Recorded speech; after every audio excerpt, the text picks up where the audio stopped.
kelompok ringkasan materi dari kelompok 12, yakni asuransi dan diverifikasi asuransi. Pengertian asuransi adalah suatu bentuk pengendalian risiko yang dilakukan dengan cara mengalihkan atau transfer risiko dari satu pihak ke pihak lain. Dalam hal ini adalah perusahaan asuransi. Pengertian asuransi yang lain adalah merupakan suatu pelimpahan risiko dari pihak pertama kepada pihak lain. Kemudian tidak semua risiko dapat diasuransikan. Risiko yang dapat diasuransikan hanya adalah risiko yang dapat diukur dengan uang, kemudian risiko homogen atau risiko yang sama dan cukup banyak dijamin oleh asuransi. Kemudian yang ketiga, risiko murni atau risiko ini tidak mendatangkan keuntungan.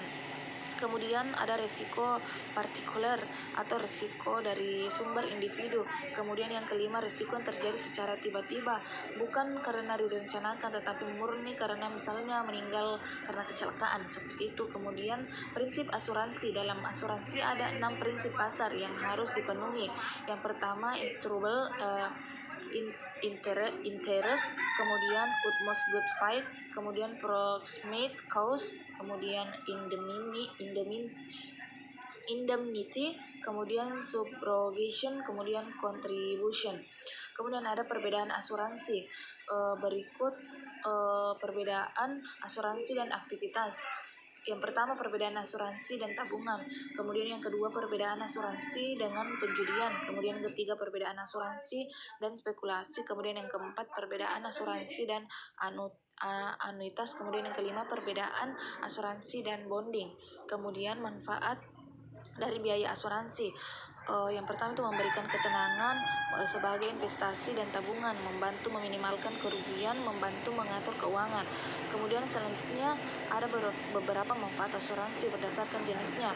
Yang pertama, asuransi kesehatan, asuransi jiwa, asuransi jaminan hari tua, asuransi pendidikan, asuransi properti, asuransi perjalanan.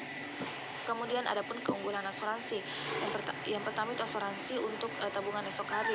Asuransi juga membantu pengelolaan keuangan. Kemudian yang ketiga, bisa memindahkan risiko. Yang keempat, dana hangus bila berhenti di tengah. Kemudian yang kelima, dana premi masuk keuntungan perusahaan. Yang keenam itu lingkup pengajuan klaim terbatas. Kemudian yang ketujuh, tidak ada pengawasan Dewan Syariah. Kemudian di sini ada prinsip asuransi. Yang pertama itu prinsip itikat baik. Kemudian kedua, prinsip indemnitas. Kemudian yang ketiga, prinsip kepentingan berasuransi. Kemudian yang keempat, prinsip subrogasi atau subrogation. Kemudian yang kelima, prinsip kontribusi. Kemudian yang terakhir, prinsip senasib atau sepenanggungan. Itulah tadi sedikit penjelasan dari materi kelompok 12.